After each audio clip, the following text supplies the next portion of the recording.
तो क्या आप भी किसी एग्जाम की तैयारी करते हैं और उसका सिलेबस देख के डर जाते हैं और आपको लगता है इतना बड़ा सिलेबस खत्म कैसे होगा? तो आप सही जगह हैं दोस्तों। मेरा नाम है संदीप और मैंने पीएचडी किया जेएनयू से। और मैं आपको तरीके बताने वाला हूँ कि कैसे आप एक बड़ा सिलेबस खत्म कर सकते हैं और एकदम प्रैक्टिकल तरीके से उन चीज़ों को आप कैसे कर सकते हैं। सिंपल कहानी लेते हैं, आप छोटे छोटे जानवरों को देखो या जिस तरह से वो ऑपरेट करते हैं उनका मैकेनिज्म देखने की कोशिश करो, आप बहुत आसानी से समझ जाओगे। चींटियों को कोई सामान रख दो, वो कैसे खत्म करती हैं उनको। एक ही बार में सारी चीज़ें खत्म नहीं होती हैं। पहला जो मैसेज है मेरा वो ये है कि अपने दिमाग में जो बड़ा सिलेबस वाला थॉट है इसको कंट्रोल करो। बहुत बार क्या होता है कि हमारा जो मेंटल गेम होता है वो स्ट्रांग होना चाहिए जब भी आप किसी एग्जाम की तैयारी कर रहे हैं। आपने सिलेबस उठा लिया, आपने दुनिया से सुना बहुत सिलेबस है बहुत सिलेबस है, उस चीज़ पे झांसे में नहीं पड़ना है। आपको सिलेबस उठाना है, उसके बाद जो उसका स्टडी मटेरियल है, अब स्टडी मटेरियल जो लेंगे वो इंपॉर्टेंट है। बहुत बार हो सकता है कि सिलेबस में बहुत सारे टॉपिक्स हैं लेकिन हर टॉपिक का बहुत ज़्यादा ना पढ़ना हो। तो सिलेबस लेने के बाद पहला काम आप करना है कि उसका एक स्टैंडर्ड स्टडी मटेरियल जो भी मिले आपको, बहुत बार कोचिंग बड़ा चढ़ा के उसको दिखाती है वो नहीं, जो टॉपिक है उसके अराउंड आप देखने की कोशिश करें, वो सिलेबस और वो स्टडी मटेरियल लेके आएं।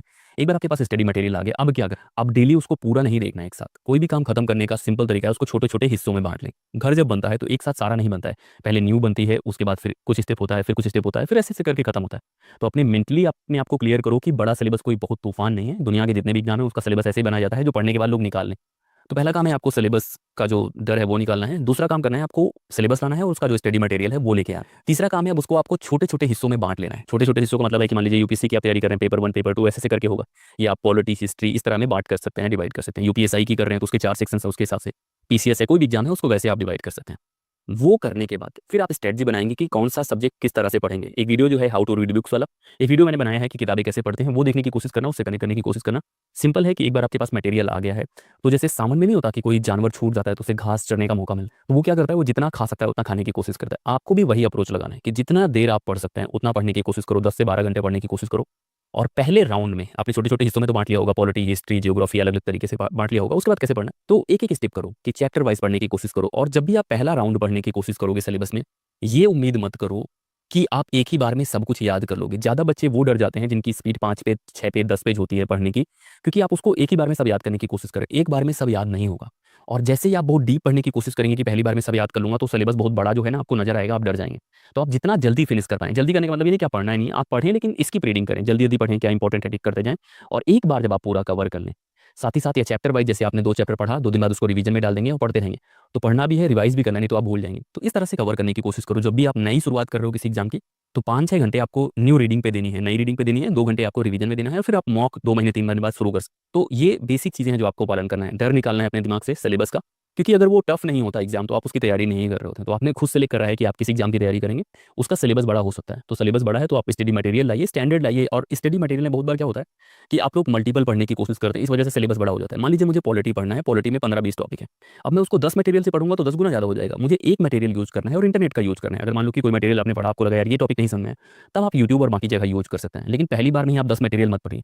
तो ये जो स्टेप्स हैं छोटे छोटे हिस्सों में बांट के उसको पढ़ने वाला, पढ़ने के तरीके का अगर आप पालन करेंगे तो कोई भी सिलेबस खत्म हो जाएगा। इसके साथ साथ कुछ और बातें भी हैं जब भी आप बड़ा सिलेबस खत्म करने के बारे में सोचते हैं। तो ये तो बातें थी कि अगर कोई बड़ा सिलेबस है उसको आप कैसे खत्म कर सकते हैं। बेसिक चीज़ें वही करनी है, डर निकालना है, मटेरियल लाना है, मल्टीपल मटेरियल नहीं लाने हैं, और उनको रीडिंग में डाल देना। इसके अलावा अगर मुझे इस तरह का सिलेबस खत्म करना है, मान लीजिए कि यूपीएससी की तैयारी मुझे फिर से करनी है, तो मैंने ऑलरेडी पढ़ रखा है, तो मैं पहले मटेरियल कलेक्ट करूँगा। मटेरियल कलेक्ट करने के बाद पहली रीडिंग में एंजॉय करता हूँ पढ़ना, तो मैं पढ़ूंगा जल्दी जल्दी, उनको फिनिश करूँगा, रिवीजन में डालूंगा, और फिर प्रीवियस ईयर क्वेश्चन पेपर लगा के, मॉक लगा के रेडी करूँगा उन चीज़। तो ये सिंपल स्टेप्स हैं। आप लोग इसको कॉम्प्लिकेट कैसे करते हैं? आप कोई सब्जेक्ट पढ़ रहे हैं, टॉपिक आपने पढ़ा, आपके किसी दोस्त ने कोई सवाल पूछ दिया, फिर आप पूछेंगे कि तुम कौन सी किताब पढ़ते हो, फिर वो किताब लाके पढ़ेंगे। मल्टीपल सोर्सेस पढ़ने वाला काम जो होता है सबसे खतरनाक काम होता है तैयारी में, क्योंकि आपका मेमोरी वैसे वर्क नहीं करता।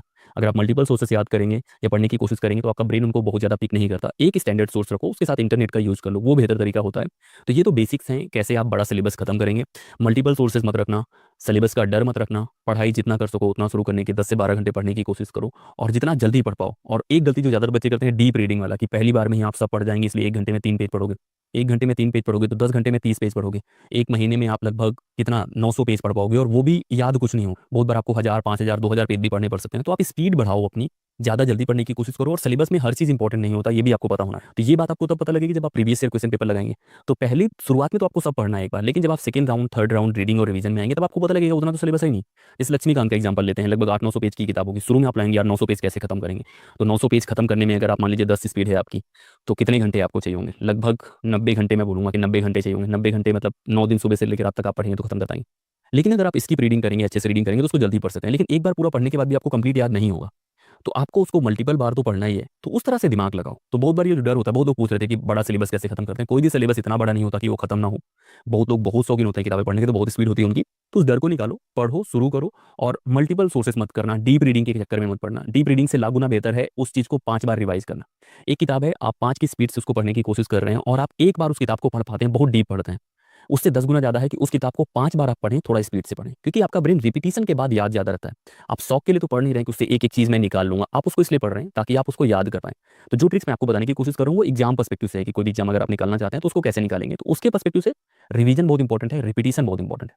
तो आपको कोई भी सिलेबस दिमाग में रखना है, मल्टीपल नहीं लेना है, डीप रीडिंग में नहीं जाना है, पहली रीडिंग करनी है, दूसरी रीडिंग करनी है, बार-बार रीडिंग करना है, और उसको ऐसे अरेंज करो। और ये भी मत करना कि सुबह से लेके रात तक एक ही किताब पढ़ रहे हो, पॉलिटी उठाए पढ़ो, एफिशिएंसी घट जाएगी। अलग-अलग सब्जेक्ट को अरेंज करो। जो टाइम टेबल प्लानिंग वाला वीडियो है वो देखने की कोशिश करना, जो रिवीजन वाला वीडियो है वो देखने की कोशिश करना, उससे कनेक्ट करो कि कैसे खत्म करोगे। अगर आपका कोई पर्टिकुलर एग्जाम का सिलेबस है कि वो कैसे खत्म करना है, तो आप कमेंट करके बता सकते हैं। लेकिन इन जनरल सिलेबस खत्म करने के तरीके ये हैं। डर निकालो, सही स्टडी मटेरियल, मल्टीपल सोर्स नहीं होने चाहिए, डीप रीडिंग के चक्कर में मत पढ़ो, रिपीटिशन में डालो चीज़ों को, और जितना ज़्यादा पढ़ सको उतना पढ़ने की कोशिश करो। अगर एक ही चीज़ पढ़ोगे तो बोर हो सकते हो, इसलिए बार-बार अलग-अलग चीज़ें पढ़ने की ट्राई करो, और सिलेबस का ही पढ़ो। बहुत बार ये होता है कि यार इस चीज़ को मैं एकदम परफेक्ट कर लूँगा। परफेक्शन से एग्जाम नहीं निकलते हैं। एग्जाम निकलते हैं कवरेज से, कि कोई भी सेक्शन छूटना नहीं चाहिए। मान लीजिए कि एक सेक्शन है पॉलिटी का, पार्लियामेंट के बारे में, उस चीज़ में मैं एकदम एक्सपर्ट हो गया, वहाँ से सवाल ही नहीं आया। मैंने जो दूसरा सेक्शन छोड़ा हुआ वहाँ से सवाल आ गया। उससे बेहतर है एक एवरेज हर टॉपिक पे बनाओ और कवर करने की कोशिश करो। ये सिंपल स्ट्रेटजी होती है। तो ये सारी चीज़ें आप पालन करने की कोशिश करेंगे तो सिलेबस जल्दी कवर हो जाएगा। और भी इस तरह की वीडियोज़ हम लाने की कोशिश करेंगे। आपको कमेंट करके बताना है कि आप किस एग्जाम की तैयारी कर रहे हैं और कितने परसेंटेज सिलेबस आपका कवर हो गया है, और किस तरह की वीडियोज़ आप चाहते हैं। इस वीडियो में इतना ही। जय